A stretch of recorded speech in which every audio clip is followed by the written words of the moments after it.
세번역 사도신경으로 신앙 고백하겠습니다.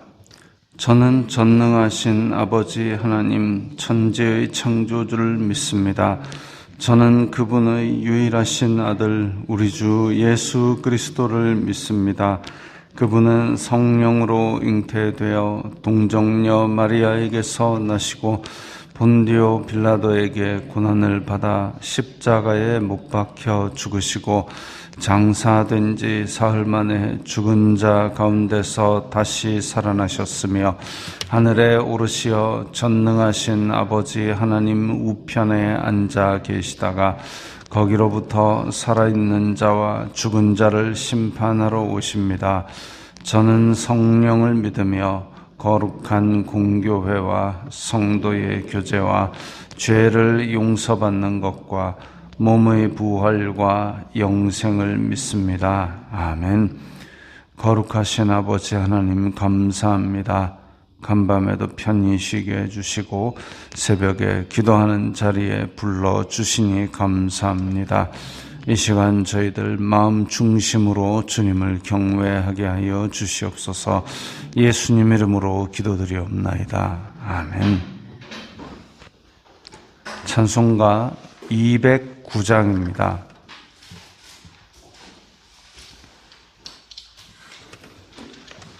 찬송가 209장입니다.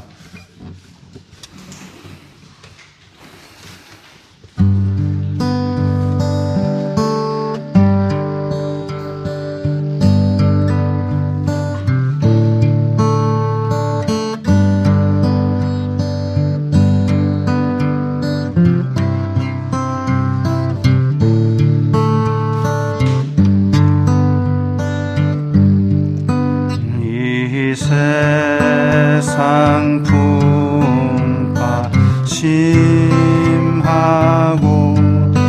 또 환난 질고 많으나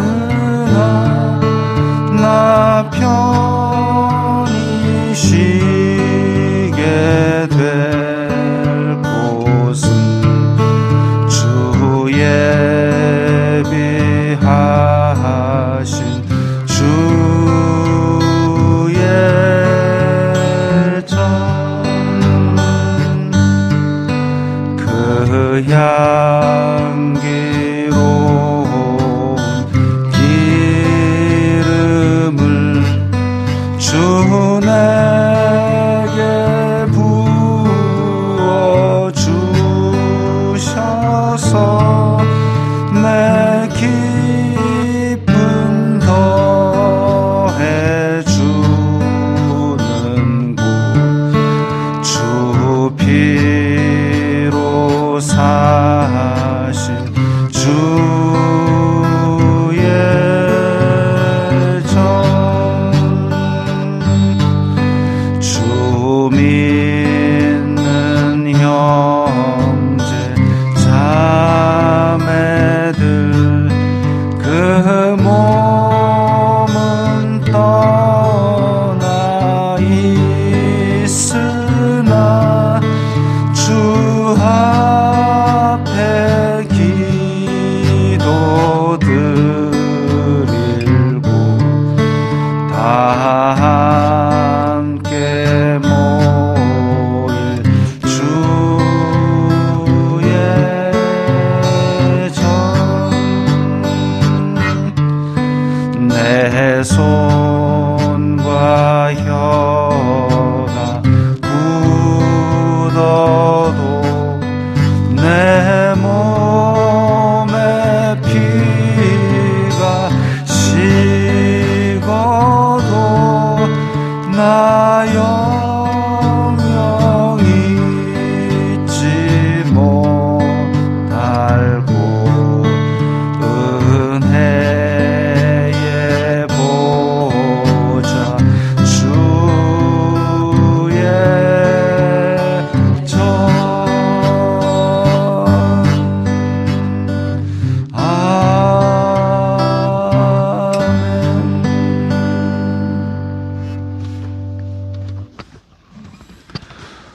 오늘 말씀은 아모스 4장 6절부터 13절까지의 말씀입니다.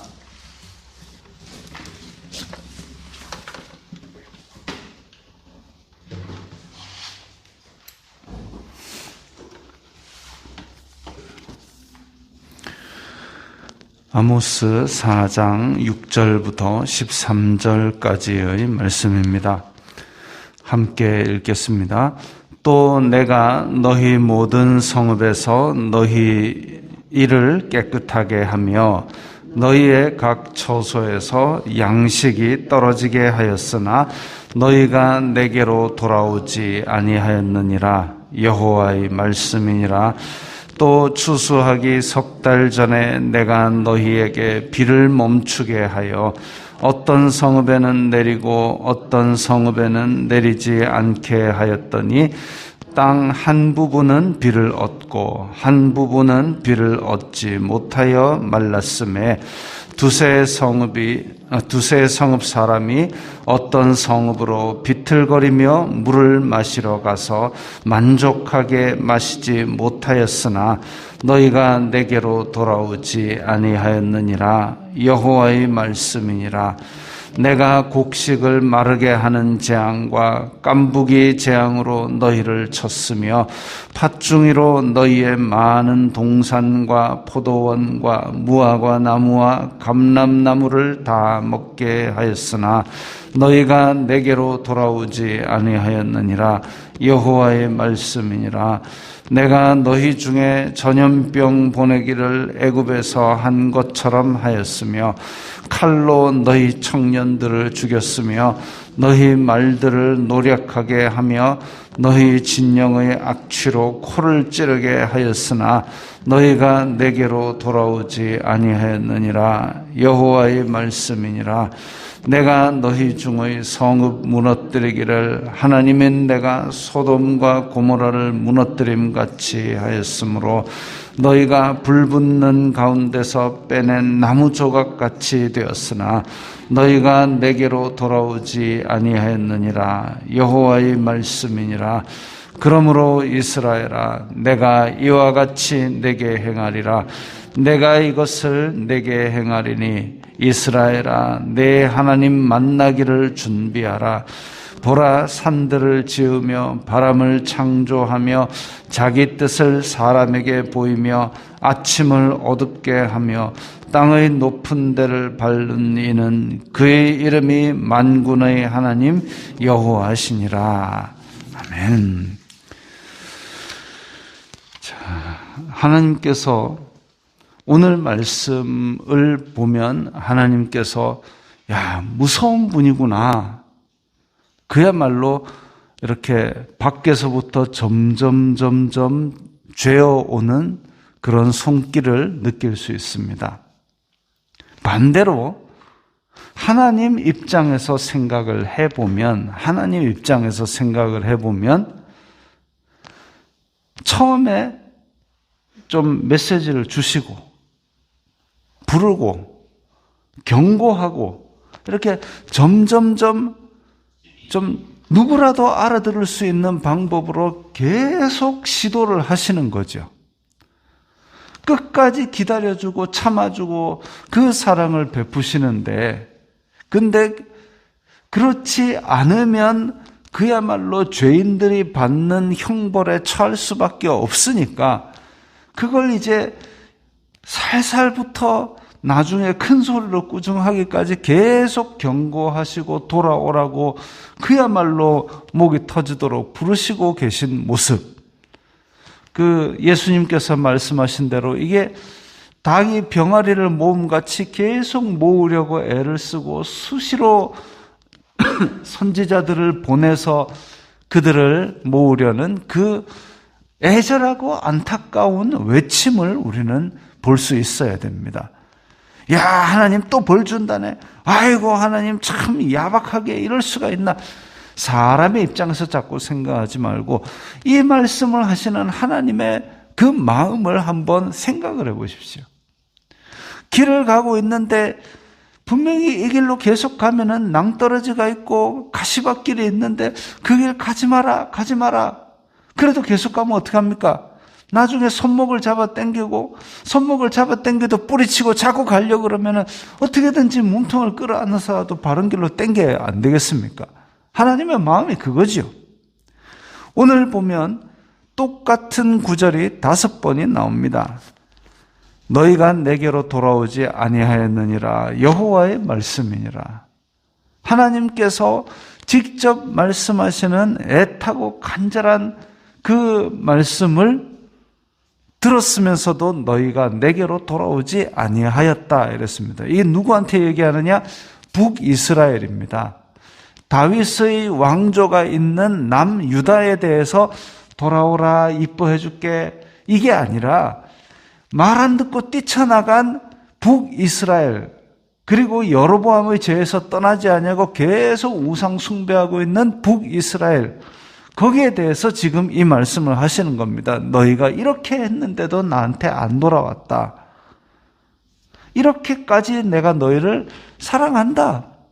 그런데도 안 돌아왔다. 처음에 6절에 보면 이를 깨끗하게 하며 하나님이 양체질을 해주시는 게 아니라 못 먹으니까 아무것도 안 먹으니까 입이 깨끗한 겁니다. 처소에서 양식이 떨어지게 하였으나 어찌 보면 아주 간단하게 시작한 거죠.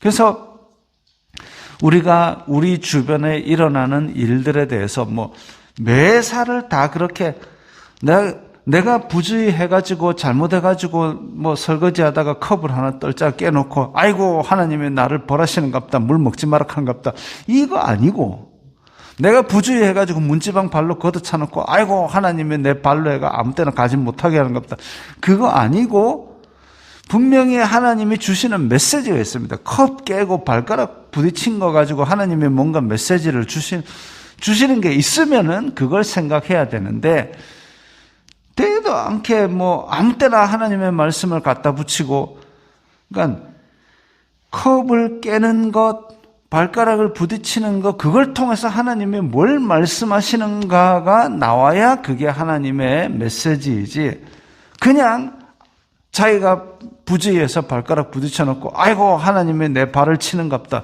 발을 쳐가지고 하나님이 얻을 게 뭐가 있는가 생각을 해보면 아 내가 부주의한 거구나 착각하면 안 됩니다. 근데 이스라엘 백성들에게 지금 북이스라엘 왕국에 양식이 떨어졌다. 이가 깨끗하다. 그 여로보암 2세 때 풍요로워서 온 나라가 지금 이 불경기 반대말이 뭐죠? 활경기도 아니고 이게 하여튼 경제가 활황이 되고 지금 난리가 났는데 근데 그 와중에 집에 양식이 떨어진다?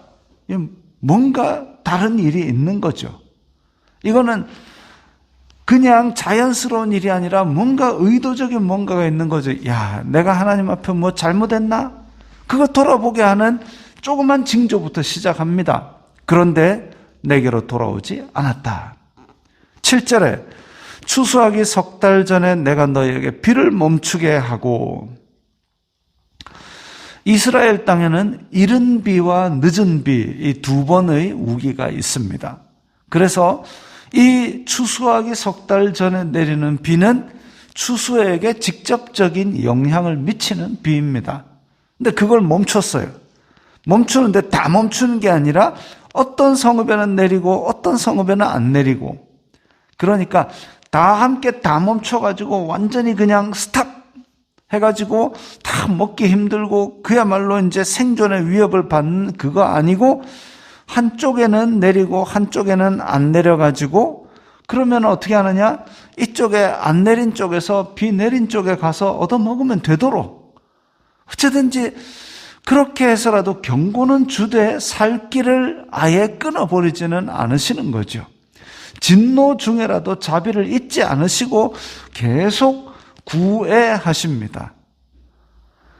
자, 그런데도 8절에 보니까 너희가 내게로 돌아오지 아니하였느니라 경고를 또 했는데도 안 돌아왔습니다. 9절 곡식을 마르게 하는 재앙과 깐부기 재앙 이제 좀 더 심해졌습니다. 그래가지고 지금 많은 동산과 포도원과 곡식이 다 지금 재앙을 맞아가지고 폭삭 망해버렸죠. 그런데도 너희가 내게로 돌아오지 아니하였느니라. 이게 사람이 생각했을 때 이전에 이렇게까지 했으니까 이게 이렇게까지 망할 수는 없는데 이렇게까지 망했다. 이거는 하나님의 메시지가 뭔가 있구나. 내가 혹시 하나님 앞에 잘못한 것이 무엇일까? 욥이 그랬던 것처럼 하루를 돌아보면서 혹시나 내가 부지불식간에 지은 죄라도 있으면 그걸 찾아서라도 하나님 앞에 바로 설 때에 그게 하나님께서 우리가 의인이 아니지만 그런 태도와 그런 믿음을 보시고 너희들은 내가 의롭다 해주마 이렇게 해주시는 것이죠. 그렇게까지 불렀는데 너희가 내게로 돌아오지 아니하였느니라. 이제 집 밖에 있는데 이제 10절에는 전염병이 들어옵니다. 드디어 내 몸을 치는 거죠. 전염병 보내기를 애굽에서 한 것처럼 하고 그 다음에 칼로 너희 청년들을 죽였다. 이 전쟁이죠.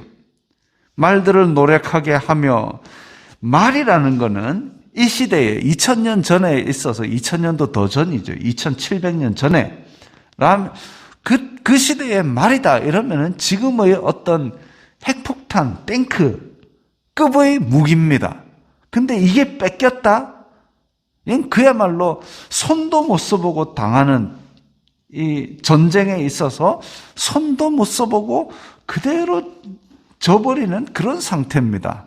말을 몰고 나가서 싸우다가 죽는 게 아니라 그냥 말을 뺏긴 겁니다. 그야말로 내가 힘을 써보지도 못하고 당하는 전쟁. 원래 고대 전쟁이라는 게 사람 수가 이렇게 많아가지고 우해가지고 때리고 싸우고 하면은 뭐 10명 대 11명이 붙으면은 뭐 8명, 9명이 죽고 그래가지고 승부가 나는데 그거 아니고 지금 말들이 그냥 뺏겼다라는 거는 이거 뭐 힘도 못 써보고 다 당하는 겁니다. 너희 진영의 악취로 코를 찌르게 하였으나, 야, 이거는 전쟁에 있어서 이기는 쪽은 냄새가 안 납니다. 진 쪽은 냄새가 나죠. 왜? 사람이 죽었는데 자기 목숨 살리느라 바빠서 그걸 묻을 새도 없습니다. 그러면 이제 거기서 썩어서 냄새가 나는 거죠. 그 정도로 지금 정신없이 도망치기 바쁠 정도로 손도 못 써고 지는 패배. 이게 지금 부강하고 강성한 북이스라엘 여로보암 2세 시절에 이런 말이 통하겠습니까? 그런데 지금 그런 전쟁에서 패배하고 전염병이 나오고 하나님께서 주로 심판의 도구로 사용하시는 기근, 전쟁, 지진 다 나왔습니다. 그럼에도 불구하고 너희가 내게로 돌아오지 아니하였느니라. 야, 그렇게 우리가 경제가 활성화되고 부강하고 아람도 찍소리 못하고 블레셋도 찍소리 못하고 그렇게 강성하다가 왜 이렇게 손도 못 써보고 졌지? 하나님께서 우리를 치시는가 보다 이렇게 생각을 해야 되는데 내게로 돌아오지 않았습니다. 치는 거는 하나님께서 죽으라고 치는 게 아니라 이런 걸 보고서라도 돌아오라는 얘기죠. 그런데 그걸 다 거부한 겁니다. 은혜와 그야말로 구애의 손길을 뿌리치고 뭐하느냐? 죄악으로 달려간 거죠. 전혀 구원의 손을 쓰지도 아니할 우상에게 손을 내밀고 이방에게 손을 내밀고 심지어는 이방 땅에 손을 내밀고 거기서 우상을 갖다가 또 가져와가지고 여기서 이스라엘 땅에서 섬기게 하고 내가 너희 성읍 무너뜨리기를 자 이제 북이스라엘의 성읍이 무너집니다. 나가서 전쟁하는 게 아니라 내가 이제 딱 요것만 지키고 붙들고 옛날 전쟁은 그야말로 성 안에 들어가서 문 꽁꽁 걸어 잠그고 그 안에 비축해 놓은 식량으로 3년만 먹으면은 알아서 흐지부지 끝나기도 하는 일이 많았는데 근데 성읍이 무너진답니다. 나를 지켜줄 최후의 보루가 없는 겁니다. 하나님이 내가 소돔과 고모라를 무너뜨림같이 하였으므로 소돔과 고모라가 어느 날 갑자기 하늘에서 불이 와다다 떨어져서 폭삭 망했습니다. 그렇게 만들겠다는 것이죠. 너희가 불 붙는 가운데서 빼낸 나무 조각같이 되었으나 불 붙는 가운데서 빼낸 나무 조각은 반쯤 타다 말아가지고 겨우 목숨만 부지한 겁니다. 그야말로 이제 롯처럼 몸만 빠져나와가지고 겨우겨우 도망 나와서 목숨만 건진 그런 상태같이 되었으나 그래도 너희가 내게로 돌아오지 아니하였느니라. 하나님 심정에서 이거 한번 읽어보십시오. 진짜 피를 토하는 심정으로, 야, 내가 이렇게까지 사랑하는데, 내가 이렇게까지 너희들 그 죽는 길로 가지 말라고 이렇게까지 붙드는데 너희는 그걸 질질 끌고 너희들이 가고 싶어하는 그 사망의 길로 가느냐. 정말 이거 어린 아이가 4살 5살 되는 아이가 저 막 가시덤불길 더 가면 막 8차선 쌩쌩 달리는 도로 그까지 가고 있는데, 그런데 처음에 가지 마라. 그래도 뿔뿔뿔 가요. 그럼 쫓아가지고 손목을 잡았는데 뿌리치고 가요. 그렇게까지 가는 이것을 보는 엄마의 마음이 어떻겠습니까? 왜 거기를 가니? 거기 가면 죽는다. 소리 안 지르겠습니까? 근데 애가 돌아보면서 왜 나한테 소리 질러요? 왜 나한테 화를 내요? 이 바람직한 얘기입니까? 오은영 박사가 와도 답이 없는 얘기입니다. 이거는. 그렇게 조금씩 더 큰 소리를 내어서 불렀는데도 너희가 내게로 돌아오지 아니하였느니라. 이 말을 하는 하나님의 심정이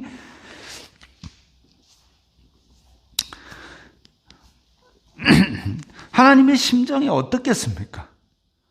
그런데 그렇게 5번이나, 지금 뭐 말이 5번이지 하나님께서 선지자를 통해서 경고하는 이 5번의 애절한 마음. 그런데 이제 12절에 그러므로 이스라엘아, 이제 어조가 바뀝니다. 내가 이와 같이 내게 행하리라. 내가 이것을 내게 행하리니 이건 심판이죠. 너희들이 이제 더 이상 죄의 길로 달려가서 죄인들이 받는 심판, 거기에 이제 도달을 했다는 겁니다. 내 하나님 만나기를 준비하라. 그 이제 하나님이 아주 잔치 베풀어 놓고 이리 와, 이거 준비하라는 게 아니죠. 욥기의 맨 끝에 보면 하나님께서 회오리 바람같이 등장하셔가지고 뭐라 그러냐면은 무지한 말로 이치를 어지럽히는 자가 누구냐? 욥, 네가 그렇게 잘났느냐? 허리 동이고 내 앞에 한번 서봐라. 그겁니다. 내 하나님 만나기를 준비하라. 이제 하나님의 심판대 앞에 서서 네가 무슨 일을 했는지 말할 준비하라, 그겁니다. 13절에 그러면 하나님이 어떤 하나님으로 나오느냐?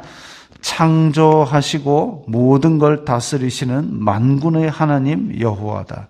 이런 분을 너희 지금 만날 준비해라, 이겁니다.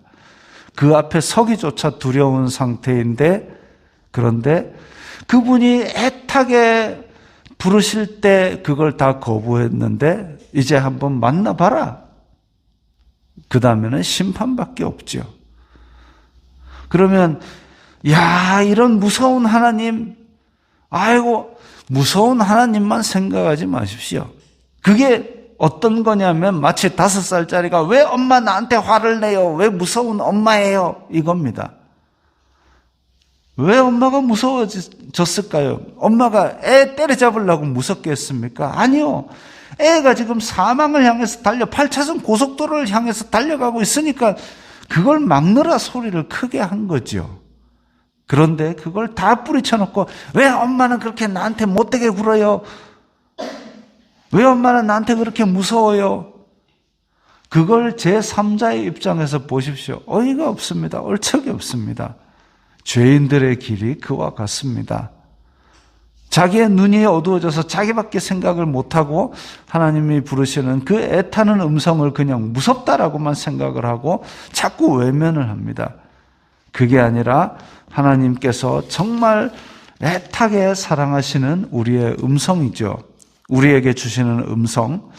그래서 우리는 우리에게 일어나는 일들 가운데서 물론 좋은 일도 있을 수 있고 나쁜 일도 있을 수 있겠지만 그 가운데서 하나님께서 지금 나에게 주시는 메시지는 무엇인가? 오늘 내가 행할 일은 무엇인가? 그걸 다시 한번 생각할 때에 돌아오지 않았느니라, 너 나를 만날 준비해라, 그런 무서운 음성이 없어지고 그야말로 따뜻한 사랑의 품 안에 있게 되고 그 행복한 보호 아래에 있게 될 것입니다. 오늘도 하나님의 음성에 민감하게 귀 기울이는 우리들이 되어야 되겠습니다. 기도하겠습니다. 거룩하신 아버지 하나님, 감사합니다. 저희들에게 사랑하여 주시고 저희들을 애타게 부르시는 그 음성 저희들이 잘 듣고 반응하게 하여 주옵소서. 예수님 이름으로 기도드리옵나이다. 아멘.